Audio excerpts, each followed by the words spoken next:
first cancellation of the new year, we head up to beautiful Lake Washington near the city of Seattle. Now, just to be clear, I use the word beautiful to describe specifically the physical topography of the area. Just don't look over to your side or over your shoulder, because if you do, depending on where you happen to be standing along the shore, you might find yourself staring at a collection of very naked people. Hi, stranger. Now, of course, you stand the risk of getting an eye full of naked flab if you travel anywhere in the Pacific Northwest. But on Lake Washington, the risk is even greater because it is the site of something called Denny Blaine Park, which is, we are informed, a beloved nudist beach popular with the LGBT community in the area. Round up the usual suspects. And in fact, this nudist beach is so popular and so beloved that the LGBT community recently came together, no pun intended, to protest what they perceived as a mortal threat to this hangout spot, no pun intended. And the threat came in the form of a playground. A few months ago, it was announced that Seattle Parks and Rec, with the assistance of a sizable donation from a private donor, planned to build a playground nearby. And this is a problem for the exhibitionist gays over at Denny Blaine, because although it's legal for them to gallivant around naked almost anywhere in the city or state, they still aren't allowed to get naked in front of children. So they protested the playground, they organized, they got a petition together, got nearly 10,000 signatures on the petition. They were absolutely incensed that the city considered prioritizing the needs of children over the desires of self-described weirdos. Local news had more on the controversy. Listen. I'm in Denny Blaine Park. Hundreds of people showed up at that meeting tonight because they say this place is a safe space, and putting a playground here would forever change that. As expected, you guys can sign up here, or there are sign-up sheets in there as well. The proposal to put a playground at Denny Blaine Park brought out a lot of people, all of them with their own story about the park and why they're against the proposal. We can just be ourselves, where we can feel safe, where we can feel heard, where we can see one another. This is a place where people come up and they ask, is it safe here? Am I accepted here? And every time I've smiled and said yes. Denny Blaine is a noted LGBTQ+ safe space. It's been that way for decades. Under Washington law, it's not illegal to be naked in public. However, it becomes illegal if kids are nearby.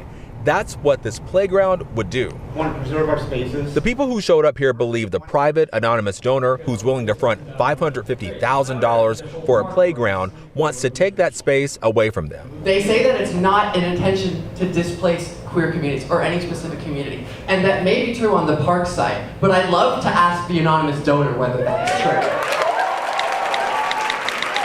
There's also concern that someone with money to burn can make such a big change to a public park. Instead, we're letting people with a fair amount of money do an anonymous donation, clearly choosing how they want to see our park used. I asked Andy Sheffer with Seattle Parks and Rec about that anonymous donor. His response? Well, I can't really talk about it a whole lot because it's anonymous. But he did talk about how moving the public comments were. God, you heard those stories. You know, if more people could hear these stories, it's much bigger than this park.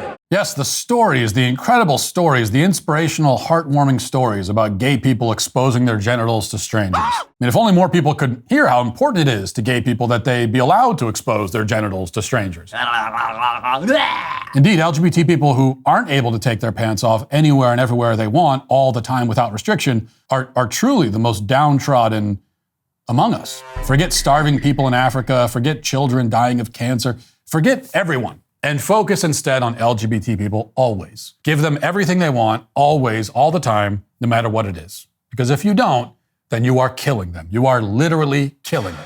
That's the message. You heard it from the gay activists themselves. They said they want to be themselves, feel safe, be heard. Now, you might point out that, gay people can be themselves and feel safe and be heard everywhere in the country.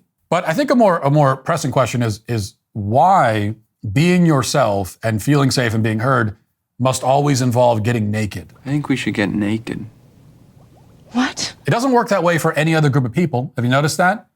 Okay, if you take any other group and you say, well, here's a safe space for you, they're not going to immediately strip off their clothes. That's only how it works with LGBT safe spaces. Let me ask you something. What if there was someone out there who kept a log of every single thing you did every minute of the day? I think that'd be pretty creepy. Well, what if I told you it's exactly what happens every time you go online? Your internet service provider is allowed to store logs of every website you've ever visited and can legally sell this data to anyone. That's why I always use ExpressVPN. ExpressVPN reroutes your internet connection through their secure servers so your internet provider can't see or log what you do online. Many of you might be wondering, well, if I'm routing all my data through a VPN, then doesn't that mean that the VPN can see what I'm doing and log my data instead? And you're right to think that many VPNs claim to have a no logs policy but have been caught logging customer activity anyway. ExpressVPN is the only VPN I trust because they use a trusted server technology. This makes it impossible for their VPN servers to store any data, including logs of any ExpressVPN customer. And you don't have to take my or ExpressVPN's word for it. ExpressVPN is so confident in their no logs claim,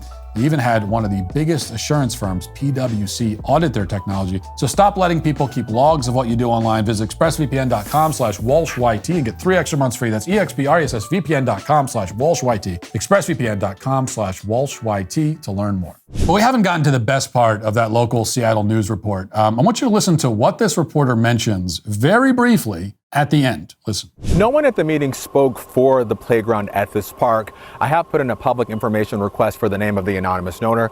And something else to note, many people brought up a drowning risk. They say there's no lifeguards at this beach, and if you put a playground here, kids will be here, upping the chance they could drown. As a brief aside, as a minor additional detail, we're told that if they build the playground at this location, children might drown. Now, the drowning risk thing is probably mostly contrived. Playgrounds are built next to lakes all the time. I take my kids to playgrounds near lakes all the time. It's not an issue because, most people are not dropping their 5-year-old off at the playground and then coming back to pick them up before sundown. Generally, the children are watched by adults and adults can keep them from wandering down to the water unsupervised. But be that as it may, if you're actually worried that the playground presents a significant drowning risk to children, how is that not your top concern? How is that not the headline? I mean, these people claim that a playground at that location may well lead to children dying, and yet that is somehow not their key objection. Their key objection is that the children will interfere with their ability to be naked in public. You gotta be f***ing kidding. So their list of priorities has getting naked in public at the top and preventing children from drowning somewhere down below that. These people are so unbelievably selfish that they can't even pretend to care about anything more than satisfying their own sexual desires. I mean, it's the only thing they care about in this world, period. And yet, prepare yourself for the not-so-twist ending here, the LGBT protesters prevailed. No. Seattle ultimately decided to reject the $500,000 donation and scrap the plans for the playground at that location. On one hand, you had families who wanted a place to take their children to the park, and on the other, you had selfish degenerates. And by the way, when I call them degenerates, I'm only respecting their own preferred adjective. An op-ed in the local Seattle publication, The Stranger, addressing this controversy a few weeks ago, had this headline, quote, "Keep Denny Blaine degenerate." I've gone to this park for years, and as a child of a queer person who has lived in Seattle since the 80s, I know how critical it is for us to maintain spaces where queer people don't need to worry about optics every damn second. In a world that's constantly repressing our identities, is it not possible for queer people to have one space? Really hoping the Parks Department chooses another site because I don't know where else I can go and feel comfortable in my body in this damn city. Yes, where else in Seattle can a gay person go? Well, there's nowhere else for them in Seattle. Life could be a dream. Life could be a dream. It's a funny thing. Most of us walk around in public every day feeling comfortable in our bodies the whole time, and yet we never feel the need to strip our clothes off and expose ourselves to strangers. But for this self-described degenerate and his friends, the only way that he can feel comfortable in his body is if his body is on full display for the world to see. Their sexual desires come before everything and everyone all the time. And that's how the gay nudists at Denny Blaine Park got their way, and it's also why they are today canceled. The bluest skies you've ever seen are in Seattle. And the hills the greenest green in Seattle.